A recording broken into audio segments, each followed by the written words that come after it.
Hello, everyone. Welcome to A Fistful of Dice. My name is Matt, and you are watching another D&D Q&A. I believe this is the fifth one of these that we've done, and it's been a while since I've done one. They're a lot of fun, but I don't usually have time during the day to go live. This particular Friday, I managed to finish my work a little early, so I have a couple hours here before my evening plans, which are to go see Solo, which I've not seen yet, so I'm excited to go do that. So yeah, I'm just going to be hanging out here for about an hour. I'm going to be answering any questions that you guys might have about D&D, RPGs in general, game mastering, game design, whatever's going on. So just feel free to, in the live chat, go ahead and ask those questions, and I will try to answer them to the best of my ability in the order that they show up. So before I'm waiting for questions to sort of come in here and people to show up as the notifications go out here. I did want to give a quick plug to the recent game that I released with Absolute Tabletop. It is called the Mecha Hack, and it is a role-playing game of mecha. It's, Gundam, Battletech, Robotech, Patlabor, all that kind of stuff. If you're into like giant robots kicking the snot out of each other, Pacific Rim type stuff with kaiju and stuff like that, there's rules for all that kind of stuff in the book, and you can get it now at absolutetabletop.com. It's also available on DriveThruRPG, and it is based on the Black Hack, which is a wonderful little rules light sort of OSR type game by David Black. So that's my plug, getting that out of the way. Check out Mecha Hack. The response to it has been really positive, and I'm really happy about it because I'm a lifelong lover of mecha, and especially things like Gundam and Transformers and stuff like that. So it's cool to release a game that allows me to run those games. And we actually just sent off for the print proof of it today, so I'm really looking forward to having a physical copy to flip through and run games with. So yeah. All right, so I'm going to go through the questions here. I see we've got some comments flying in here. Thank you guys for showing up and hanging out with me on this lovely Friday afternoon. It's actually a really exciting weekend for D&D players because it's the Stream of Many Eyes is happening in California, which is just a ton of Wizards of the Coast staff, as well as Wizards affiliates, streamers, all that kind of stuff. D&D Beyond staff people are all hanging out down in California with like people from Critical Role and stuff like that, Waffle Team and all the Dice Camera Action and Acquisitions Incorporated and all kinds of stuff. They're all hanging out down in California this weekend playing some D&D, and they're also going to unveil the new Wizards of the Coast book that's coming out, the new D&D book that's going to be coming out, and that's really exciting. So okay, so let's get to the comments here. Josh Bingham is here. Cockman says it's my first live. Yay. Jeff Doty's here. Hey, Jeff, how's it going? Shane McCoy asks, when will you be releasing your Star Wars Episode 1 and 2 rewrites? So the Episode 1 video is already up and has been up for a while. Oh, I just see you corrected yourself, Episode 2 and 3. I was actually just working on my Episode 2 rewrite just the other day. So I definitely have plans to do that. And I also, I actually filmed a video about Rogue One that I never released that I may re-record at some point because I really like Rogue One, but I really don't like the first half of Rogue One. And so my rewrite of Rogue One is essentially like how to better do the first half of Rogue One and have a better first half of the movie, because the second half of that movie is like pitch perfect as far as I'm concerned. So anyway, very soon, and by very soon I mean whenever I have time to get around to it. So hopefully in the next few months here, we'll see. Chalice and Chains, when is the next adventure kit planned to come out? Sooner than you think. It is written, and we're actually getting art for it right now. So very, very, very soon. You're going to be hearing some announcements about that here in probably not too long. Nash Smiths, which of the Star Wars RPG systems do you prefer? So I'm one of those guys that loves every Star Wars RPG, like unabashedly. I love Star Wars West End Games D6. I love the D20 stuff. Saga Edition is great, and I'm also a huge fan of the NDS narrative dice system games from Fantasy Flight. If I had to pick one to play like forever, it would probably honestly be D6 West End Games, just because I feel like it's so versatile, and there's so much content out there for it. And it's really easy to like hack and mess with and stuff. And I do love the narrative dice system from Fantasy Flight Games, but it's a system that I'm less comfortable running. And so if I was pressed to pick like a favorite, it would be West End Games D6, which is also like the game that got me into role-playing games. It's what I first played. It's what started me down this path. And it's where the name of the channel comes from, Fistful of Dice, because in that game, you just roll great big old fistfuls of D6s. So if I had to pick one, West End Games for sure. Ook Eek, which is just my favorite username, says, hi there. Kevin Wilson, playable Aeon Mecha chassis. I'm not sure what that is. Oh, Aeon Mecha chassis. Oh, I get what you're saying. Like the Aeon, in the book, the Aeon Mechas or whatever. The way I see it, you just reskin it basically. If you wanted to play mechs from the Aeonic Primacy, which is one of the factions in the setting of the book, you would just reskin it to be, whatever. They would use the same like basic like archetypical chassis. Josh Bingham, I've got a question for you. I gave my players some magic items and it made them way too overpowered. Yeah, I don't want to be a jerk and take them away, but it's making the game too easy. Thoughts? So if the game feels too easy, I mean, one of the things about magic items is that they're cheat codes, right? They break established rules, and that's magic spells, magic items. That's their role, is to be the cheat codes. He's basically handing your players a game genie. So you need to meet them. You need to meet them somewhere. You need to give your enemies spells, magic items to be able to combat them with.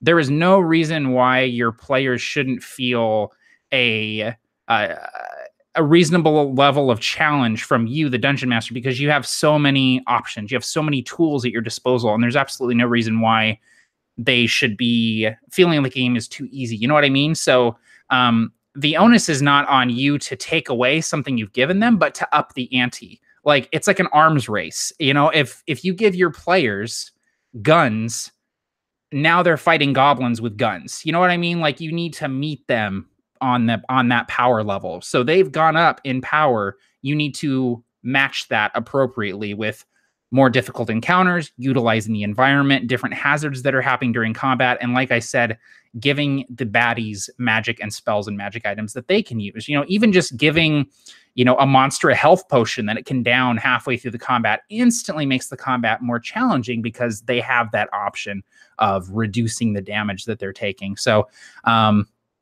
if you give your players a wand of magic missiles and they're just shooting magic missiles all over the place, give, an enemy a wand of shield or something so they can just negate all of those magic missiles. There's always a way for you as the dungeon master to meet the players. And if you do meet them, and if you do up the challenge, then it forces them to have to strategize and be more clever. And that, to me, is really where D&D shines, is when the players think of solutions you hadn't considered. So don't punish them for using the tools that you've given them, but do up the challenge to match that, if that makes sense. I hope that helps, Josh. Jeff, when you come up with an idea for a new setting or design concept, do you decide on a system first to brainstorm on, or do you come up with ideas and then choose a system afterwards? Man, it really depends. It really depends for me. I find myself kind of going back and forth on this. And some settings that I work on or ideas, I'll have a system in mind. Like, when Tim and I were working on Gloam initially, it was like, this is going to be D&D. And we just knew, from the get-go that it was going to be D&D. But then on the flip side, there's another setting that I tinker with from time to time called Wild Spark, that I've talked about a little bit. And it's like a very like nature foresty sort of setting that's very inspired by like, I don't know, like pagan mythology and stuff like that. And that's a setting that I like to develop and work on without thinking about the system. And I'm not even sure, if it ever gets released or whatever, what system it would even be for, if it would be a D&D or if it would use something else. So for me, it depends really. And I don't really have like a methodology to that, to picking like a system. For me, it's like, if I'm working on something and I work on it, and I'm planning on it being a D&D thing, then yeah, it's a D&D thing. But If it's just sort of other creative stuff that doesn't necessarily have a home, that might be something that I figure out later, develop its own system for, or, adapt something, really. I hope that answers your question, Jeff. Okay, Fox of Blue. I know this is a simple question, but how do you make combat more intriguing? So the environment. The environment is like the environment should be a combatant in the combat. Think about what hazards there are in the combat. For me, I look at the action set pieces that I really enjoy. So, looking at like the Marvel movies or Pirates of the Caribbean is a great example of like these big bombastic sort of action set pieces that get a little ridiculous, but they're good for inspiration for Dungeons and Dragons. Is thinking about like what is happening around the combat. Combat should never be static. You know what I mean? Like, don't have it be you stand here, you hit at each other, until one of your HPs hits 0. Have it be that they're having to move around, force them to use abilities that they may not, think to use in combat. Force there to be some sort of like countdown or something else that somebody needs to do during the combat. A great example of this is a game I just played in over on Performance Check, Rob Coletta's channel. I'm in a Star Wars Saga Edition game over there called Knights of the Remnant. And we just had a combat where we boarded this medical frigate that was being commandeered by the Imperial Remnant. And the combat itself was not super taxing. We managed to, get out of there without taking too much damage. But the big sort of like countdown thing was that the medical frigate was rigged to jump to hyperspace through a planet, essentially destroying the planet and obliterating most of the people. And so even though the combat itself was not necessarily taxing, we were having to be like, okay, we have 3 rounds until this happens, so we need to figure out what we're going to do. And actually, it required me, who is a primarily combat-focused character, to stop shooting and go over and help the person who was doing the console. So that to me is like a really good combat because there's multiple things going on. And it's like, that's in your favorite movies, the action set pieces, there's always like fighting, but there's also something else going on. There's other things at stake other than your hit points. So think about that. What can I tax here instead of hit points, whether it be actions, exhaustion, supplies, whatever? Think about what else you can tax. And that will make combat a little bit more dynamic and also create more of a risk. So yeah.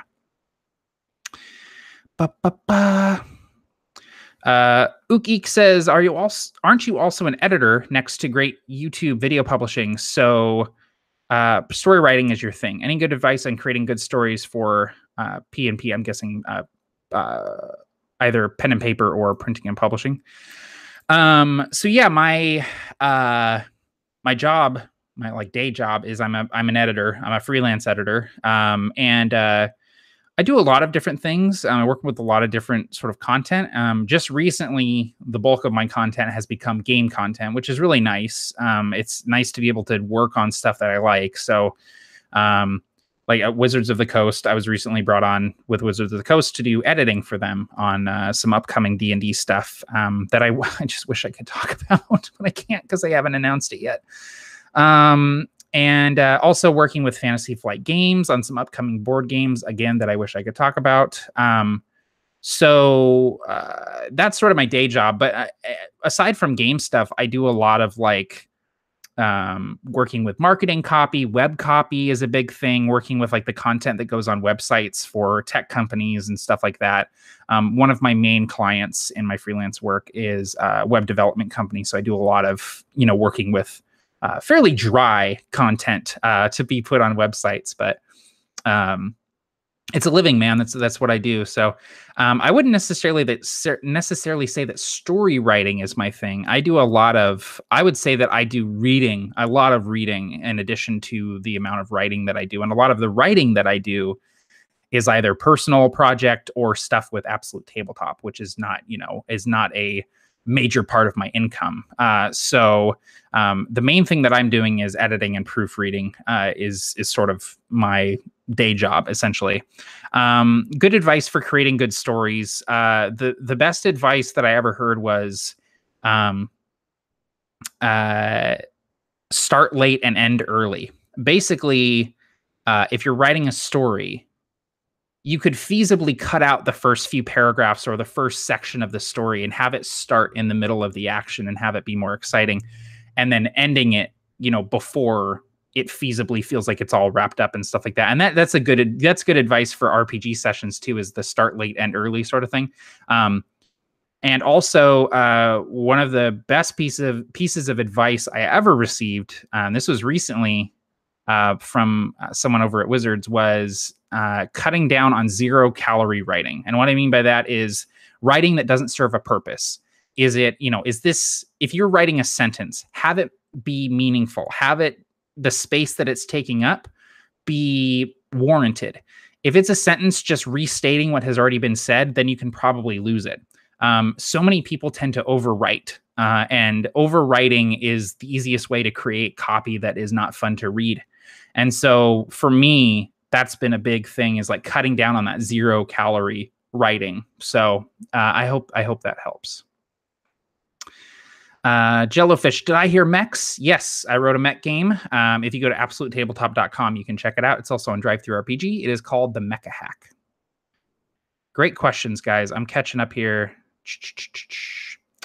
Jeff Doty says, narrative dice system is by far the toughest system I've tried to run. I ran Genesis not too long ago and felt like my brain was mush after. I love the system as a player, but it's really tough to GM. Yes, that's what I found too. And I think that it's just a system that is so different from what we're used to, where it's like nothing is really numerical about it, and everything has to do with your interpretation of sort of the narrative that is conjured by these dice. And so it's a really good sort of thought exercise for game masters. I recommend that everyone try and run the narrative dice system from Fantasy Flight Games. And I think it's a system that if I ran it more often, I would be more comfortable with it. Similar to, like, I don't super enjoy running Fate. I have a hard time running Fate just because, again, it's not really numerical necessarily. And that's just a weakness of mine as a game master. And, someone like Lloyd, the RLDM, he absolutely adores the narrative dice system, but he runs it all the time. Like it's one of the systems that he runs a lot. And so he's very, very comfortable running that game and improving with it. Whereas with me, I tend to get a little bit overwhelmed and kind of like focused on the wrong areas of it. So yeah. Enemies with magic items. Sounds like they just got even more magic items once that battle is settled. Well, yes, potentially. But I don't necessarily mean give your enemies +1 swords. I mean, give them potions, give them scrolls, give them the ability to cast spells, give them consumable magic items in order to, level the playing field, so to speak. Think I'm going to go back to the Super Famicom front mission for some mecha inspiration for your game. Awesome, dude. Yeah, front mission is great. Jellyfish. In TCG, we call that power creep. It is power creep. But it's power creep by design. Jeff Doty, yes, give your enemies cool shit to do. Enemies with cool abilities and items are criminally underused. Absolutely. Or even just like put a goblin in plate. Put a goblin in full plate armor. When was the last time you fought a goblin in full plate armor with like a bastard sword or something? It's like, it's not necessarily magic items, but you equip them with stuff that ups the challenge of the combat. Items with charges, Riders of Rohan said, yep. Kevin Wilson, will the Harbinger setting be available to purchase? Just got the Mecha Hack and enjoying it so far. Thanks. Yes. So Harbinger is being play tested. I'm sure you're aware of that since you're aware of the setting. And eventually the goal is to have a Kickstarter for Harbinger. And so really what we're trying to do right now is just play test the mechanics, get a feel for everything, zero in on everything, and then do a Kickstarter for it to be able to commission art and do a print run of the book and all of that, and probably hire some proofreaders and stuff like that to really get into it. So Harbinger is definitely like it's a big thing. It's a big project, and it's it's years in the making, but anything worth doing is worth taking time on. And so I've really just been really enjoying the process of Harbinger and designing Harbinger. And I'll go weeks where I don't touch Harbinger, and then there will be months where I do nothing, but you sit there and work on Harbinger stuff. So it's cool to have it sort of there in the background when I want to work on it. And I'm running a campaign right now called Nomad, which has some amazing players in it. That's been really, really helpful in fine-tuning stuff and also adding stuff, because the players are coming up with ideas for spells and items and stuff like that, which is really cool. So that's been sort of indispensable for me. It's been invaluable for sure. Sorry, I guess my question is, how do you encourage more role play? Hang on. Did you ask about? Oh, you retracted a message. Encouraging more role play. If you want your players to role play, then you need to role play. And this is something that I don't get the sort of disconnect with, where game masters are like, oh, my players aren't role playing. And it's like, okay, but are you role playing? So as a game master, you are a player at the table. Granted, you are a special kind of player who's not playing a player character, but you are a player at the table. And so if you want your characters to get more involved and more in character, then you need to do the same, and you need to lead by example. If you show them, this isn't weird, this is fun, look how much fun I'm having, they will naturally sort of get into it. Now, obviously, that's not like a foolproof sort of thing. And there are going to be players that never really get into role play, and that's okay. You know, not everyone needs to be sort of totally immersed and into character to have a good time at the table.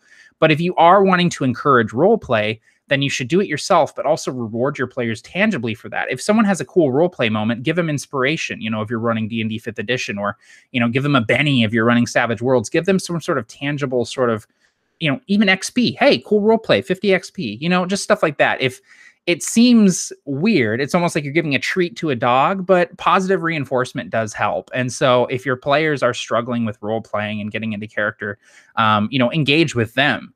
Have a non-player character, you know, ask about the sword that they're carrying or the armor they're wearing, or, you know, hey, I recognize your accent. Where are you from? You know, that sort of thing.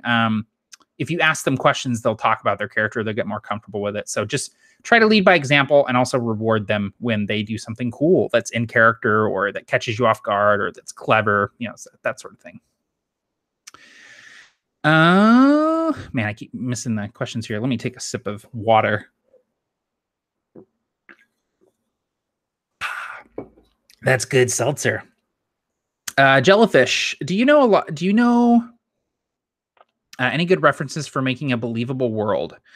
My setting is pretty loose and missing towns between kingdoms and such. Victorian, early flintlock, medieval, if that helps. So look at history is a huge thing. If you're wanting your world to feel believable and a little bit tangible, sort of lived in, look at history. Like if your setting is Victorian, early flintlock, medieval, read some stuff about that. Watch some videos. There's a ton of awesome there's a ton of awesome videos on YouTube about that kind of stuff. So for instance, I'm working on some flintlock rules for 5th edition. You know, beyond just, oh, you have a flintlock, but like rules about like how long it takes to load, what types of ammunition you can use, the ranges, what happens if the powder gets wet, that sort of stuff, like thinking about those sorts of rules. I've watched countless YouTube videos about flintlock weapons and how they're loaded and stuff. And that's cool too, because it gives you a little bit of a like historical context for your world. And like, you know, if I'm playing in like a Gloam game and there's flintlocks, I can describe how, you know, I pull the hammer back, you know, load the pan, half cock, you know, ramrod loose, sliding the round into the barrel, you know, full cock, and then I'm ready. It's primed and ready to go. You know, I can describe loading the weapon, which instantly helps immerse me and everyone else sitting at the table. So even as a player, it's helpful. So if you know the kind of like aesthetic or like tone or feel that you're going for, do a little bit of research, like read a book, watch a movie, watch a video, seek out people who know a lot about that stuff. I've actually been emailing back and forth with a guy who works at a museum. He's a curator at a Revolutionary War museum, and he's an expert on flintlocks. And I've been emailing back and forth with him about my flintlock rules. Now, he doesn't play D&D, so he doesn't exactly know what I'm doing, but it's like, here's the things I'm taking into consideration. Is there anything that you think I've missed? You know, that sort of stuff. So, people who know a lot about stuff are always really happy to talk about it. So, I mean, I'm, you know, a prime example. I love D&D and I love talking about it. So, Yeah, seek out experts, whether you're engaging with them directly or just sort of watching videos. Podcasts are great too. Hardcore History by Dan Carlin is a great one if you're into historical stuff. So I hope that helps, Jellyfish. Good question. Jackson Anderson, hey Matt, hope you're having a great day. Have you ever had an assistant GM to help out with a game? So I've never really had an assistant GM, but I often give my players at the table jobs. So it could be like, hey, you're in charge of the music. Pick music for us to listen to that's appropriate to what's happening. Or, hey, you're in charge of the map. You need to, draw the map when I describe it. Or you need to keep track of spell durations, that sort of thing. Like write down how many rounds have gone for that sleep spell or the, mage armor or whatever. So I do like doing that, and it helps a little bit, take some of the strain off of me. One of the things I like doing online is I have someone else do the initiative. Like, here's the initiative. Can you please write it down? Sort of thing. Barker does that a lot in our Provokers games, which is really, really nice. So, Tom Schuster. Hello, Matt. Love your channel. Thanks, man. Meme Lord. What's up? Click any word on when Harbinger 0.5 will be released. Very soon. It's actually done. We're dealing with a little bit of an art snafu at the moment. We had some art in there and we had to pull the art out. I don't really want to get into it, but so we had to relay it out, basically. It was ready to go, and then we had to kind of relay it out. But that's okay, because it gave me a chance to add in some of the spells and stuff that I've been writing for the Nomad campaign. So there's going to be some additional stuff that wouldn't have been in there otherwise. So, Tomer Schuster says, will we get more Provokers campaign sessions? Yes, we have one coming up on June 20th. It's a Wednesday. Shane McCoy, you inspired me to create lava-themed mountain dwarves. Awesome, man. Sounds cool. Carol Dunster's here. Oh, geez, I just shot forward. Here we go. Carol Dunster's here. Tommy LeBlanc. Havocbringer guy. Jeff Doty's got another question. When building a system for a brand new project, do you have a typical starting point? I'm potentially looking into writing something. It's just a blank page is so overwhelming. It is so difficult, especially when starting from scratch. I do a lot of design based on other systems. So I deal with a lot of 5th edition OGL stuff. The Mecha hack is based on the Black hack. And so I have sort of a starting point there. I'm working on something right now that's a completely from scratch sort of project. And it is overwhelming because there's so many things to kind of like think about, right?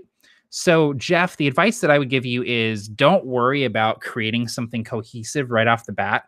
For me, it's most often like a bulleted list of like, here's what I want the system to be able to do. And don't be afraid to leave holes. Don't be afraid to leave blank spaces, because really all that you're doing is you're trying to build the skeleton of this thing.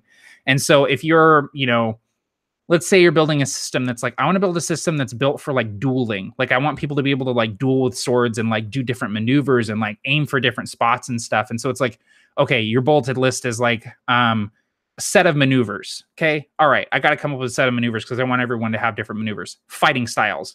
Okay. Fighting styles. I want different fighting styles that have access to the different maneuvers.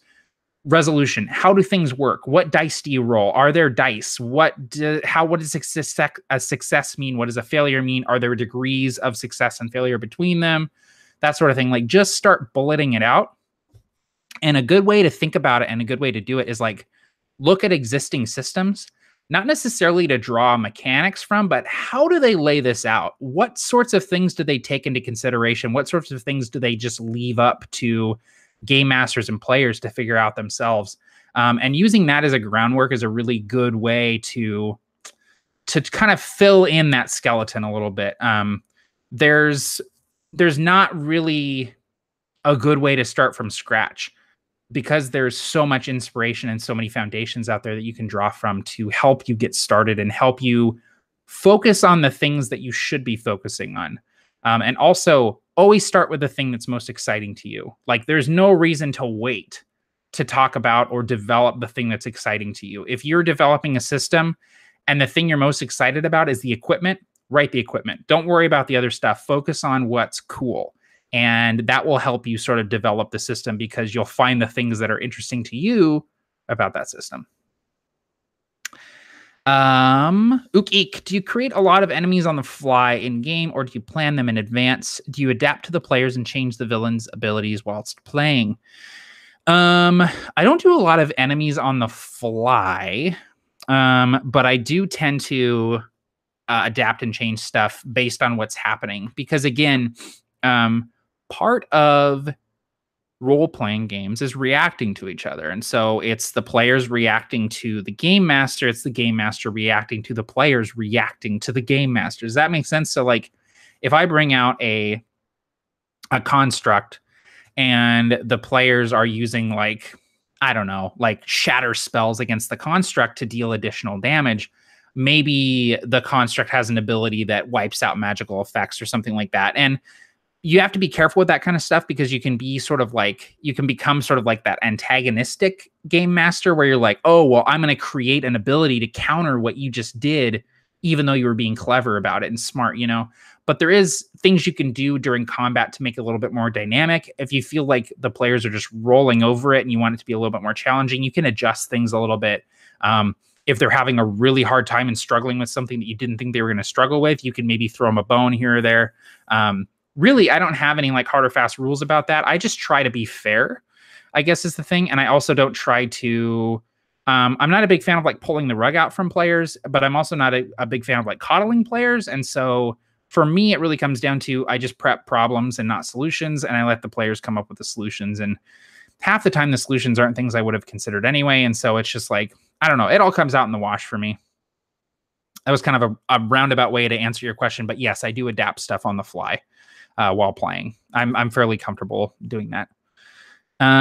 Jackson Anderson, what underrepresented historical period would you like to see be used for RPG settings? Oh man, the Mongol Expansion. I feel like a lot of people use like the Mongols for, and like the reign of like Genghis Khan and like his sons and his wives and his daughters. Like they use that for like inspiration for like aspects of games where it's like, oh, my orcs are like Mongols because they just show up and they're like super advanced tactics and stuff like that. But like, we've never seen a game that's like your steppe people. You know what I mean? Like you ride horses and you shoot bows, and that just, to me, it's like one of my favorite, like most interesting historical things is like the expansion of the Mongol Empire. And I would love to see a game that really played with that and had a lot of those aspects of like the culture and just the, I don't know, just that rapid expansion and the different tactics that they use and stuff like that. I don't know how you would do it necessarily, but I definitely think that it's like underrepresented. You don't see it a lot in games, at least not that I'm aware of. Richard Amos, my wife and I are trying to run a solo campaign with me GMing. However, we both don't have much experience. I have a story, but I'm trying to not overdo the prep work. Advice? So Richard, I actually, I just shot forward again. Richard, I have a one-on-one campaign on my channel called the Iron Lords of Zakesh. And you can check that out if you want some of these tips like in practice. But basically, like, it can be really easy to over prep, especially for a one-on-one game, because it is just one person. And if they're not taking the initiative, or if they're not catching on to the hooks that you're giving them, it can be really tough. But it's sort of a unique opportunity that you have here, running a one-on-one campaign where you can kind of run the campaign that you and I believe it was your wife. Yeah, your wife want to play in. So, talk to her. What sorts of things do you want to do? If she wants to go into dungeons and get loot and stuff like that, then okay, she's going to want a lot of dungeon crawls. If she's wanting to like, I don't know, like I want to like buy a fortress and like manage a fortress. Okay, that's a completely different direction. We can play with that. Get a sense for the kinds of things that she wants to do. And like I said earlier, prep problems, not solutions. Just focus on NPCs, unique locations, good like meaty adventure hooks that play into your wife's character's backstory and her like goals. And you shouldn't have too much of an issue with over prepping, because you'll just prep the stuff that you feel like you need, and you can have your tools ready to improv in between there. So your roll tables, your name generators, whatever you're going to be using for that. There's also a lot of great tools out there for sessions that can be a little bit more open-ended. Absolute Tabletop's Adventure Kit, Oath of the Frozen King, would probably be pretty good for a one-on-one, like a first session, because there's a lot of tools in there, a lot of cool stuff, a lot of roll tables for loot, adventure hooks, quests, NPCs, stuff like that. Like just lots of fun improv tools that you can kind of use to like complement your own prep, if that makes sense. So I hope that helped, Richard. I really love running one-on-one games. It's definitely a different experience, but it can be really rewarding. Carol, thanks. I never thought about leading roleplay by example. I do RP when I run my family game, and thinking about it, they join me in it. I will keep that in mind. If I'm immersed, it will help them. Exactly. Well, and if you're a player at the table and you're doing roleplay as well, that can help. So it's not just the GM leading by example, but also the players themselves. So it's contagious. If you're role playing and you're having fun, other people will want to role play and have fun with you. Kayla Ryu, is it hard to learn how to DM with a smaller amount of players and where everyone is completely new to D&D? I wouldn't say that it's harder to learn with a smaller amount of players. I've run for small groups in the past. I would say that it would actually be a little bit more difficult to run a game with a lot of new players for me. So it's really not hard. It's as difficult as you're going to make it. You know what I mean? D&D and RPGs in general are all about like using the rules as a framework to tell a story. And there's really no wrong way to do it. And so don't be afraid to make calls on the fly, make up stuff, say, hey, we'll check that rule later. Here's my call for now. The more comfortable you are doing that, the better and less stressed you will be in your prep and running the game. So no, I wouldn't necessarily say it's more difficult with fewer players, for sure. Sean Tompkin, why are you so awesome? Your dad must be pretty cool or something. Hey, Dad, how's it going? Burn Your Dice. Witchfinder type games. Watch The Witch 2015 to give you awesome vibe. Okay. Jellofish, thanks. I'll check out Hardcore History. I know to look to history. I was just hoping to learn some good websites and such. My setting is for a book, so I'll do my best to make it accurate. Well, and don't worry so much about making it completely accurate, because I'm assuming that this is going to be sort of like a fantasy world too. Use history as a basis. You know what I mean? More than anything else, and don't get too hung up on adhering to exactly what that time period or that culture or whatever looked like. Like, it's okay to be inspired by those things and not necessarily feel like you need to stick to them completely.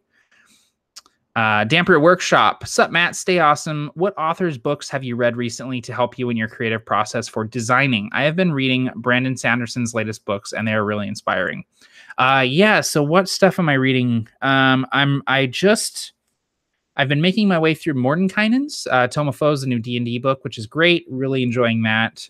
That has a lot of inspirational lore in it. I'm reading this book called Sea of Rust, and the author is escaping me. But it's a book it's like post-apocalypse where everyone is robots. Like the robots are the only surviving sort of creatures on the planet. And it's like a Mad Max, but with robots, where they're killing each other to scavenge each other's parts and stuff. And that's really cool, really inspiring. Not really something I've seen a lot of. I also recently read Kings of the Wild, it's basically heavy metal D&D. Kings of the Wild is great. Wild spelt with a Y, like W-Y-L-D. It's like an old band, heavy metal band. They're all like retired old guys, but they get back together. They're all adventurers, and they get back. It's like getting the band back together if the band was a bunch of like axe wielding adventurers. So it's really cool. And they have like a wizard and a rogue, and it's just it's like very D&D, very heavy metal. It's like a book kind of written for me, and I really enjoyed it. Nash Smith, I'm looking to start running some one-shot games on AbTab soon, but I don't want to bite off more than I can chew. Any advice? Just keep it simple, man. Just, get some players that you think would be good, set aside some time and run just a simple game. Like a one-shot game should have like a very simple hook to it, and should probably be like 2 to 3 encounters at the most, with, you know, room in there for exploration and social interaction, role play and stuff like that. So yeah, just keep it simple. Prep less than you think you will need. Keep it to about a page of prep, and you should be good. Warzy, hey Matt, longtime fan of your page, but usually too shy to comment. What is your biggest achievement and your biggest failure / regret? Wow. Okay, so too shy to comment, but you come out the gate with a real doozy there. No, that's a good question. Let's see, biggest achievement. Like seeing Absolute Tabletop flourish is really cool. Not just the publishing aspect of it and having my name in RPG books and having those books sell well and get good reviews and stuff, but just the community that's grown up around it is really cool. That's not really an achievement so much as it's just a cool thing that has happened, that I'm involved in. So that's definitely feels like a cool thing. I would say probably like being able to work on D&D books, on actual like D&D books, and editing and meeting those guys, and, you know, going up to the wizard's office for meetings and stuff is I still can't believe it. It's very surreal. And I have like this horrible imposter syndrome where I'm afraid they're going to find out that I'm secretly horrible at everything. But that is something I'm really proud of, and something that has been years and years in the making. You know, I started A Fistful of Dice in 2012. And since then, I've, you know, sort of one of the early people running games online when streaming D&D was kind of a weird sort of thing. And then, you know, going on to do self-publishing with the guys over at Absolute Tabletop, and, you know, sort of putting in a lot of work to make to sort of like carve my place out in this community that is growing every day, and is such a just amazing and diverse group of, you know, people that are creating content, that are streaming, that are talking about, discussing, creating. It's just a really cool thing to be a part of, and that I have been able to carve out that place for myself and eventually leverage that into work with D&D itself is that's something that I am proud of, and something that is really cool. And I think it's a testament to, you know, you can make things happen, you know, if you are willing to put in the time and the work. And if you love it, then it's never really work anyway. So yeah, that would probably be my biggest achievement. Biggest failure / regret. Geez, that's kind of a big question, but I guess I regret that I haven't had more time to devote to this channel. I feel like if I had more time to do more videos and keep up a normal schedule, that the channel would be really huge right now. And that's not to say that I have that much confidence in myself that I know the channel would be huge, but just the trend of the number of subscribers I have, we've definitely plateaued. We've been sitting at around 30,000 subscribers for a couple of years at this point. And it's because I haven't devoted as much time to the channel as I probably should have, but just because there's been other things going on. So that's probably a regret of mine, is that I don't have more time to devote to the channel. But at the same time, I really like where it's at. I like that, you know, I have this channel, and then I have this audience that I can interact with and talk with and help with stuff, and also learn from. And I really like where it's at, and I like that I have a place where I can come and run games with my friends, and people will tune in and watch, and that's just a cool thing. So I way back in the day, I had the opportunity to do an internship with Paizo, the publishers of Pathfinder, and I had to turn it down because I had to work. It was an unpaid internship, and I had to choose between that and paid work, and I had to choose paid work. And that, I feel like if I had, you know, had the opportunity to go work at Paizo, I was young, I was just out of college.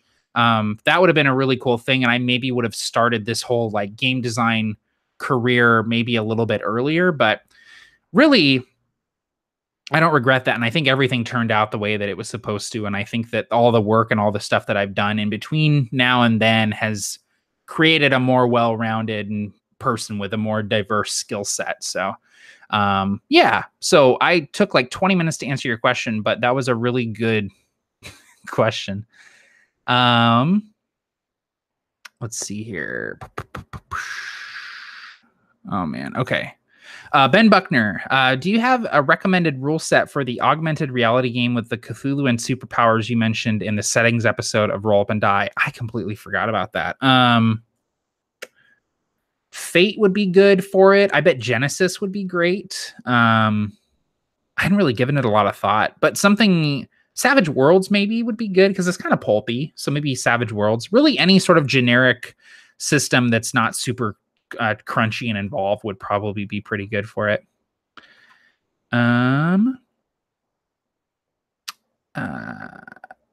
Stormy fam, yo Matt, what a brilliant surprise! I know you met your first girlfriend on World of Warcraft. No, I didn't. What about her character attracted you? I guess. So I didn't meet my first girlfriend playing World of Warcraft. I met my wife playing Dungeons and Dragons. That might be what you're thinking of. Havoc Bringer guy, how do you retcon or correct retrospectively stuff that happens during a session later down the line? Do you do this? If yes, how? Not really. I'm not a big fan of like retconning stuff necessarily, just because I like to go with what's happening in the story, and I feel like retconning you get in this dangerous path of like, I don't know. It gets difficult if you start doing that, and if you set that precedent, it becomes difficult to then sort of rewind and do that kind of stuff. So I try not to. I'm fine with adjusting things and saying like, hey, let's say that this happened, sort of thing. But I try not to retcon too much, just because I feel like it takes away from the impact of things if you know that you can just roll it back. You know what I mean? So instead of retconning stuff, I try to make myself comfortable with things happening that I don't necessarily anticipate or even like happening. Turia 93. Sweet. Something to listen to while I prepare Temple of Elemental Evil. Awesome, man. Stormzy fam, stop taking so long to answer questions. You can go watch something else if it's bothering you that much. Meme Lord, I've been trying to improv more when I DM, but often when I have to make something up on the fly, my description will come out clunky and it leads to a break in the pace of the game. Any tips? Describe 3 things. Focus on just 3 things and don't try to describe it beyond that, and try to leverage the different senses. So when you're describing something to players, whether it's a room or a person or whatever, what do they look like? What do they smell like? And what do they act like? Or what do they, what sort of feeling do the characters get? So if it's a room, they're walking in the room. What does the room look like? What are the big features of it? Okay, there's a big oaken table in the middle. There's an iron chandelier hanging above, and you see a stone sarcophagus laid up against the west wall. What does it smell like? It smells like dust and mildew, and there's a strong odor coming from the sarcophagus on the western wall. What does it feel like? It feels close in here. The air is clammy. It's humid.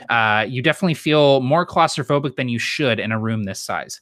So if you can sort of just keep it to like 3 things at most and just follow that rule of 3, it's a lot easier to describe things because you're not trying to get the whole mental image out on the table. Because the thing is, everyone is going to imagine stuff in their own way. And the more you throw at them, honestly, the less clear their picture is going to be. So give them some pillars. Sometimes those pillars will be actual pillars to focus on, and then they should be good. Oh,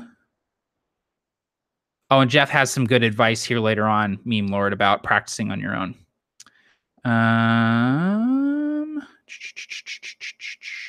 Stormzy fam, hey Matt, I'm looking to become a game creator when I'm older. What kind of deadbeat degree do I need? Oh, Stormy. I'm just not going to answer that question.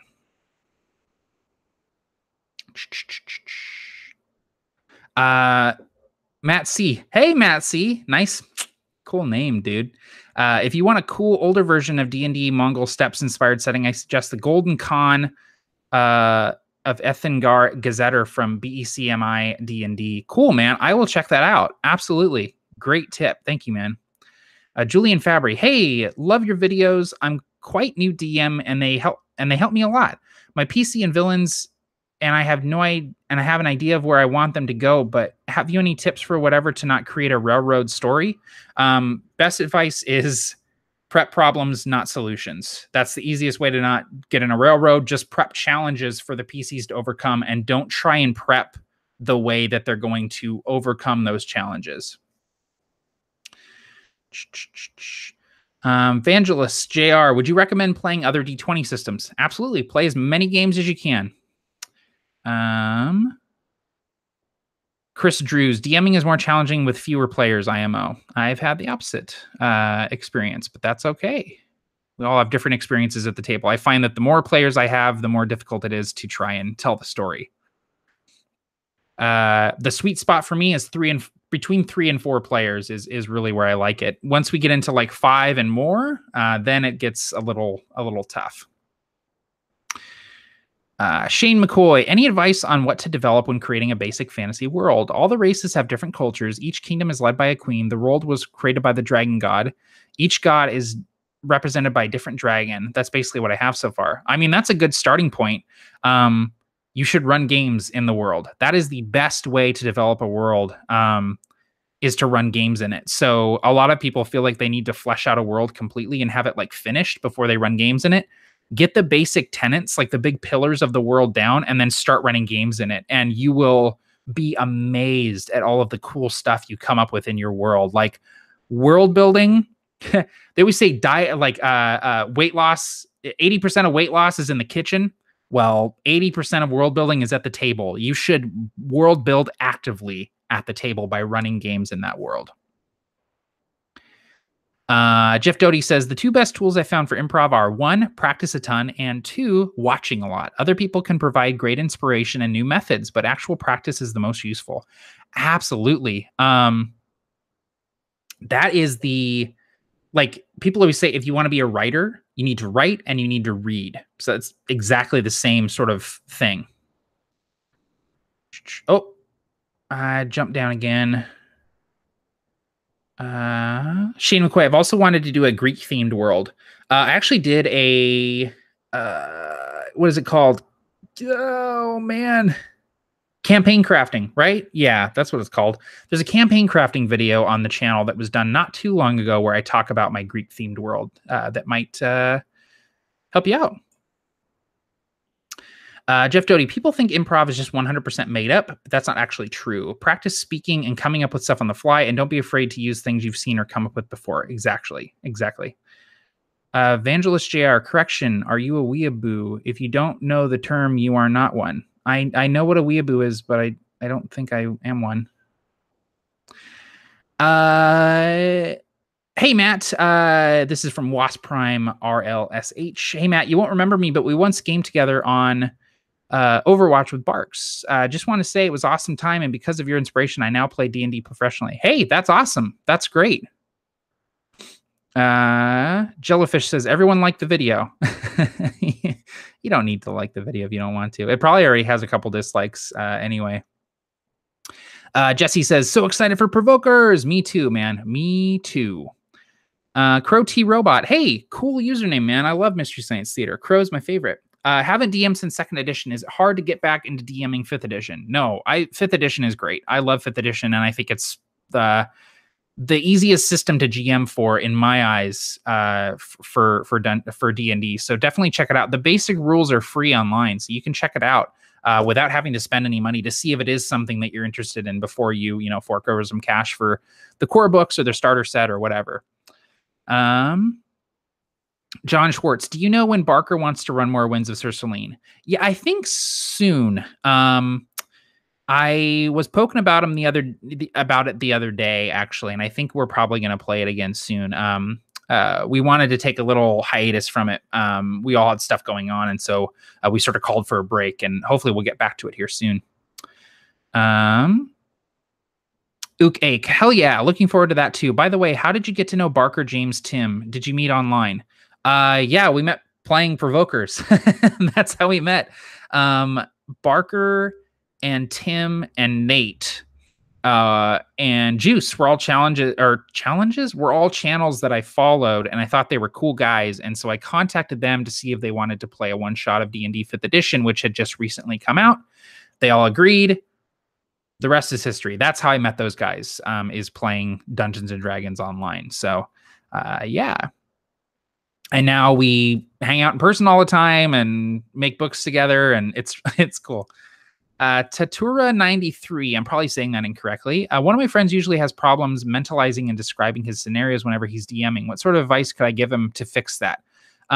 So I sort of answered that before, but having him focus on just 3 things, not trying to describe everything, but just 3 big things about it. So, if you're walking into a room, instead of describing every single thing that's in the room and every aspect of the room, just pick 3 big things. And that will help everyone sort of visualize it a little bit better. Tom LeBlanc says, I've been DMing since 1980. 5th edition should be right up your alley. Awesome. Tatura 93. Also, what's the best way to guess how much prep time will translate into game time? There's absolutely no way. Because sometimes you prep a game in 10 minutes and the game lasts 4 hours. Sometimes you prep for days and the game lasts, 2 hours. There's really no way. Unfortunately. Crow T Robot, is most of the 5th edition rules in the PHB? Is there much to get out of the DMG? So the basic rules themselves are all in the player's handbook. The Dungeon Master's Guide is more sort of supplemental rules that would only concern the Dungeon Master. There's also things like magic items in there and some cool sort of like optional rules for making the game a little bit more challenging, doing more survival-based games, stuff like that. So the DMG is absolutely worth it. But yes, you can absolutely run the game with just the player's handbook. And beyond that, you can run the game with just the basic rules, the free rules online. Jeff Doty, Matt, speaking the truth, the single best world-building activity is running games. That'll do more than anything else. A feel and a few big picture pillars is all you need. The details will come. Exactly that.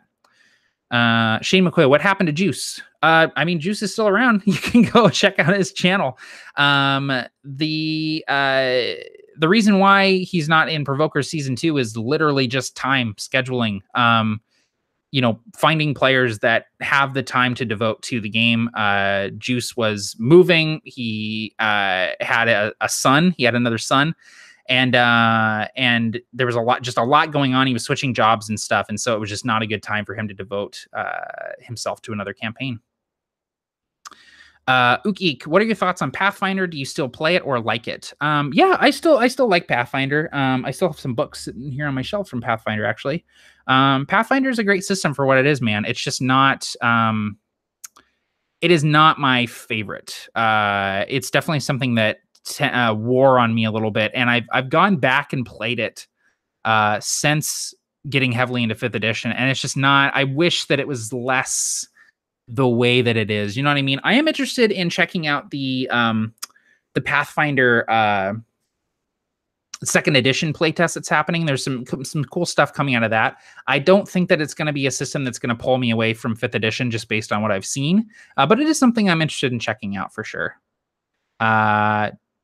Jesse, have you ever played a game in a Castlevania setting? No. Played in Ravenloft, similar. Meme Lord, one more. Top 3 RPG sessions you've played in, DM'd. Thanks for the great advice. Oh, man. Top 3. Oh. I don't know, man. That's... I play so often and with so many different people and in so many different sort of avenues that I couldn't tell you, honestly. My top 3 RPG sessions are probably the last 3 that I played in, if I'm being honest. Chris Drew says Juice has been releasing tons of vids lately. Yeah, and I think he also has another channel called Master the Game or something like that he's been releasing a bunch of videos on. So definitely go check that out. Tatura 93, have you ever played Dungeon Crawl Classics? If not, did you play any of the new games from the OSR, and what do you make of them? So I haven't played Dungeon Crawl Classics, but it has been on my playlist for like like years at this point. I so want to play Dungeon Crawl Classics, and I just can't seem to make a game of it happen. I would love to play in a DCC game. Jesse Ormond, first time watching live stream. Matt, I love the work that you do. Thank you, man. Appreciate it. Kayla Ryu, thanks for all the advice. I love your videos. I've been watching like crazy. I can't wait to DM my first session. That is such a good feeling. I love that. Being excited to run a session. That's great. Okay, guys. So I think I have no idea how long we've been going. Maybe an hour? Maybe. Anyway, I think we're coming up on a good stopping point here. Thank you guys for all the questions. I managed to catch up and I answered everything. Really appreciate you guys hanging out and checking out what I got going on. Again, quick plug for the Mecha Hack, a game I just released through Absolute Tabletop. It's all about giant robots, like flying and shooting and punching and doing all kinds of cool stuff. If you're into big giant robots, you can go check it out. It is on absolutetabletop.com as well as DriveThruRPG. Yeah, so that's going to be it from me, guys. Happy Friday, everyone. In about an hour, the Stream of Many Eyes is going to be starting on the D&D Twitch channel. You can go over there and watch a bunch of awesome games this weekend, and they're going to be unveiling the new D&D book that I may or may not have worked on. I can't talk about it. Okay. Bye, everybody. Take care. Happy gaming all, and have a great weekend, everyone.